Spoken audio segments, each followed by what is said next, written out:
It will take interest, not only sitting, being on the phone and complaining how government is not creating jobs for you. It will take energy welling from within, which can only come after a moment of honest self-evaluation and soul-searching. I started with a soul-searching question, and then I brought in South Korea, and now we must then answer that question. And I believe as we're doing that, we're doing the real soul-searching, as I was discussing. If you do an honest soul-searching, it will lead us to one conclusion of why Africa is where it is today. It will lead us to one conclusion, and that conclusion is simple. Africa's prioritization of material and financial resources over her people. Africa's prioritization of material and financial resources over people, over people's talents, over people's skills, over the gifts that people hold, and of pricing how deep someone's pockets are instead of the value they espouse has been our major undoing. As simple as that. We prioritize material over people's strengths, over people's skills and people's talents. But what I've never ever understood, we are the ones that produce material, but we glorify material. How on earth? In African setting, which all of us here do understand, I think even you understand, a shoulder can never grow above the head. If you've seen it somewhere else, I stand corrected, but to the best of my knowledge, I have never seen it. How do you produce something and you glorify it and make that to take away your power?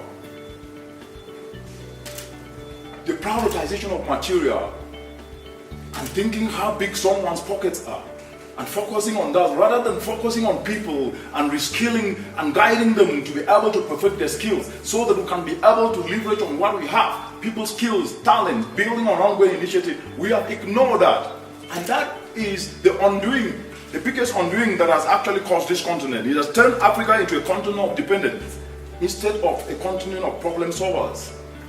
This kind of attitude and mentality of prioritizing material over people has turned the continent into passive recipient of what others have done instead of being an increasingly responsible citizenry that produces goods and services that acts to safeguard the continent's interest in a highly competitive global space. At the center of all this shortcoming is the thinking that the continent cannot do anything without money. That is a fallacy. It is a fallacy that nothing can ever be done in this continent without money. This shortcoming is a common trait that permeates across the entire society of the African continent today, from east to west, north to south, and central. It permeates across the entire continent, and we have to be realistic to ourselves. If we want an honest discussion, we cannot hide behind anything. We must be able to be truthful to ourselves. That is the only way we can be able to truly rise for real. Because this is not acceptable. If we don't change this, the fortunes of Africa will remain unchanged for the next decades and centuries to come. But we don't have any alternative. We must change it. Yes, this is a fact. Distinguished colleagues, ladies and gentlemen, and the answer with all this soul searching of material prioritization over people, so it lies how we can be able to move forward. The answer lies in what money can buy. It lies in you and me. That's the answer. It lies in you and me. It lies in a change of attitude and mindset from one of dependency to being dependable.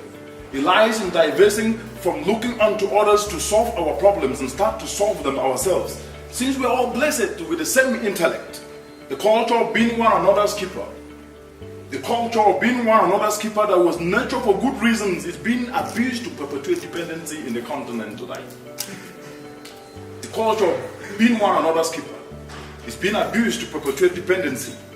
We must therefore divest from the mindset of mental and emotional poverty to one of mental and emotional wealth where we can start to see progress and not retrogression.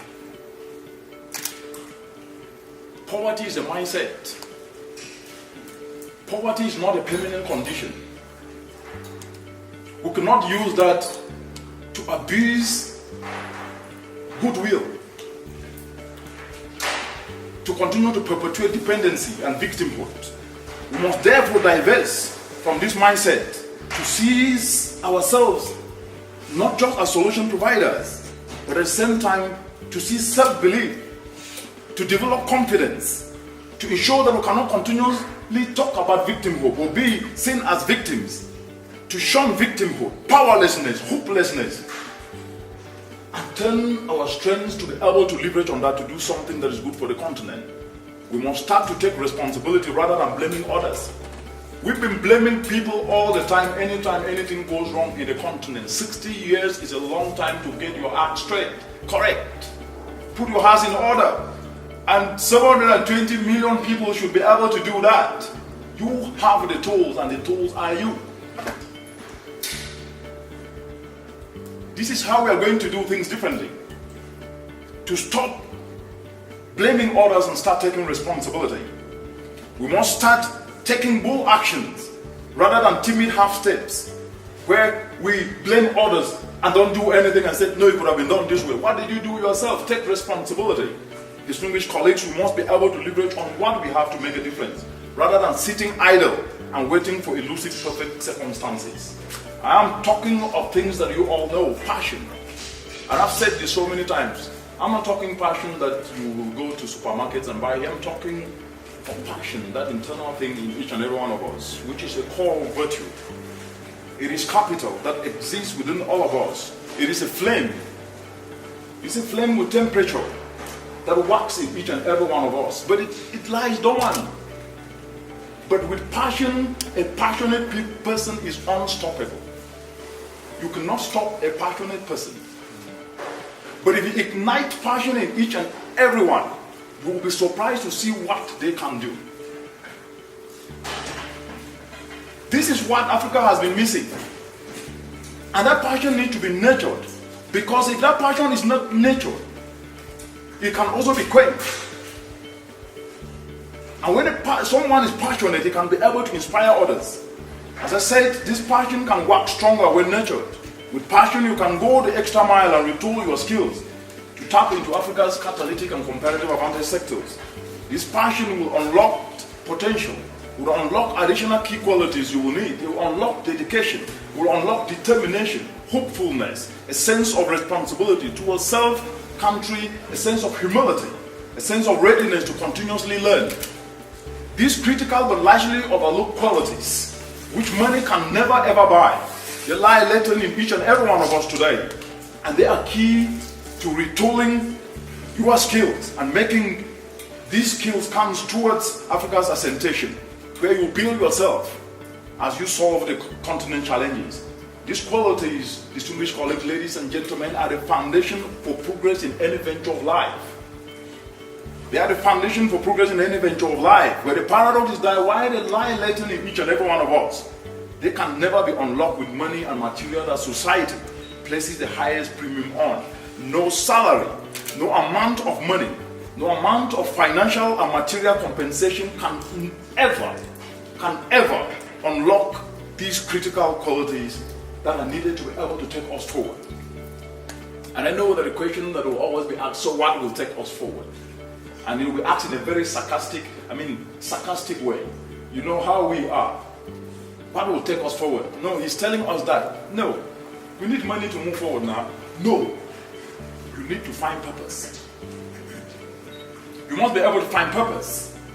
Finding purpose and applying your purposeful pursuits expressed through your disciplines, your skills, your talents, initiatives toward building globally competitive enterprises in Africa's agro-value chain is the best way that Africa can be able to rise for real.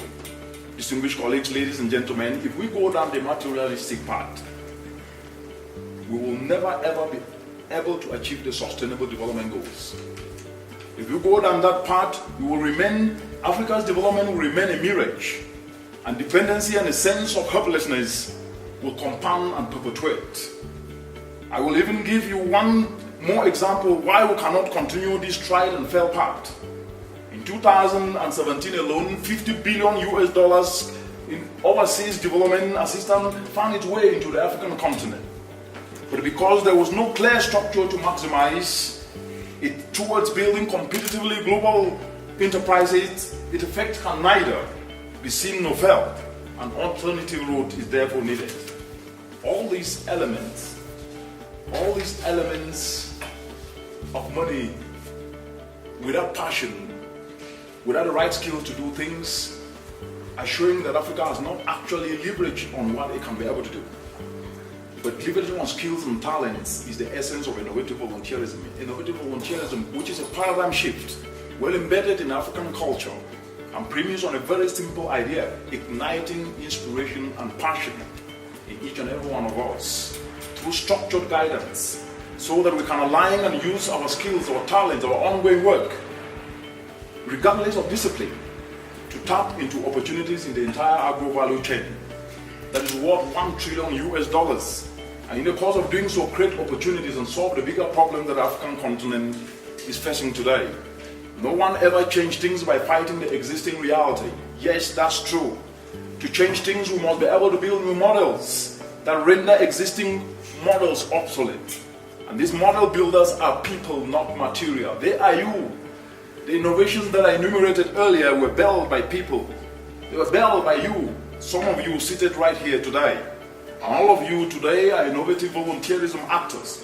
And all you need is to leverage on nothing but your skills. And this takes me to my first point of action that you need to take, which is to channel your skills towards maximizing what Africa got in abundance. It is summed up in an African proverb that those who are born on top of an anthill take a short time to grow tall. Those who are born on top of an anthill takes a short time to grow tall. The clean energy abundance, the solar, 365 days of sunshine, decentralizing clean energy, whether it is solar dryers to power agro-value addition, stands out as Africa's competitive advantage, and which everyone, regardless of discipline, can engage. Take the tomato value chain right here in Kenya.